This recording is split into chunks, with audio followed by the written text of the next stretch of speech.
আসসালামু আলাইকুম and greetings. আমি coach Sadi, trainer, entrepreneur, founder and CEO visa coach BD এবং কোচ সাদি একাডেমি। আজকে আপনাদের সাথে কথা বলবো সেনজিন দেশগুলোর বা সেনজিনভুক্ত দেশগুলোর, ইউরোপের সেনজিনভুক্ত দেশগুলোর ভিজিট ভিসার বিষয় নিয়ে। আমাদের অনেকের মনে প্রশ্ন আসে যে আমরা আসলে কিভাবে ইউরোপের সেনজিনভুক্ত দেশগুলোতে আবেদন করব। প্রথমেই বলি নেই সেনজিনভুক্ত দেশ কোনগুলো।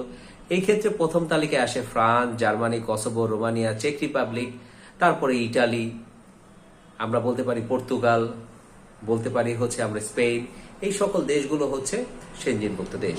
এখন আপনি যখন এখানে অ্যাপ্লাই করবেন, অ্যাপ্লাই করার জন্য সর্বপ্রথম আপনাকে যেটা করতে হবে, অনলাইনে ফর্ম পাওয়া যায়, সেই অনলাইনের ফর্ম আপনাকে ফিল আপ করতে হবে। 1 নম্বর, অনলাইনে ফর্ম ফিল আপ করে সেটাকে প্রিন্ট আউট দিয়ে সিগনেচার করে সেইটার সাথে আপনি যদি ব্যবসায়ী হন, আপনার ট্রেড লাইসেন্স, টিন, বিন, ভ্যাট, ভিজিটিং কার্ড, আপনার যদি ব্যবসায়িক কোনো আইডেন্টিটি কার্ড থাকে সেই কার্ডের ফটোকপি আপনাকে দিতে হবে। সেটা যদি বাংলায় থাকে ইংরেজিতে ট্রান্সলেট করে নোটারি করে নিতে হবে। আর আপনি যদি চাকরিজীবী হন সেই ক্ষেত্রে আপনার job certificate, salary certificate, NOC, আপনার 6 মাসের স্যালারির পে স্লিপ, অথবা যদি আপনি অ্যাকাউন্টে স্যালারি পান সেই ক্ষেত্রে 6 মাসের ব্যাংক স্টেটমেন্ট, তারপরে আপনার ভিজিটিং কার্ড, আইডি কার্ড, এগুলো যদি বাংলায় থাকে ইংরেজিতে ট্রান্সলেট করে নোটারি করে দিতে হবে।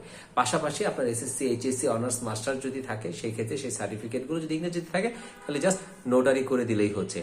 পাশাপাশি আপনার যদি ইউরোপের কোনো দেশের কোনো ইনভাইটেশন থাকে, ইনভাইটেশন বলতে আপনার পরিচিত হয়তো কোনো ফ্যামিলি মেম্বার সেখানে আছে, কোনো বন্ধু আছে, কেউ পরিচিত আছে যে আপনাকে ইনভাইট করবে, এবং ইনভাইট করে সেই পত্রের মধ্যে, চিঠির মধ্যে উল্লেখ করবে আপনার অ্যাকোমোডেশন মানে থাকা, আপনার ফুড মানে খাওয়া, এবং আপনার কনভেন্সে বিয়ার করে একটা চিঠিতে সিগনেচার করে তার পাসপোর্টের সব ইনফরমেশন, সে যদি ওখানকার পিআর হোল্ডার হয়ে থাকে অথবা সেখানে রেসিডেন্ট হয়ে থাকে সেগুলো সে উল্লেখ করে তার পাসপোর্ট কপি সহ বা পিআর কার্ডের কপি সহ আপনাকে পাঠাবে।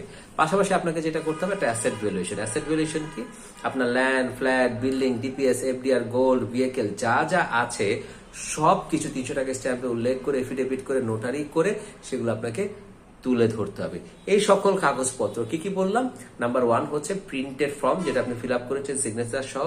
দ্বিতীয়ত, আপনি যে প্রফেশনে আছেন প্রফেশনের সকল কাগজপত্র বাংলা থেকে ইংরেজিতে ট্রান্সলেট করে নোটারি করে, আপনার সার্টিফিকেটস গুলো নোটারি করে, আপনার অ্যাসেট ভ্যালুয়েশনের কাগজপত্র নোটারি করে, আপনার 6 মাসের ব্যাংক স্টেটমেন্ট, যদি আপনার যেমন আপনার স্পেনের ক্ষেত্রে আপনার 3 দিন, যেমন আজকে আপনি ব্যাংক স্টেটমেন্ট তুলেছেন, আজকে রবিবার আপনি তুলেছেন, সেটা সোম মঙ্গলবার পর্যন্ত ভ্যালিডিটি থাকবে, তারপরে থাকবে। এইভাবে আপনাকে জেনে নিতে হবে।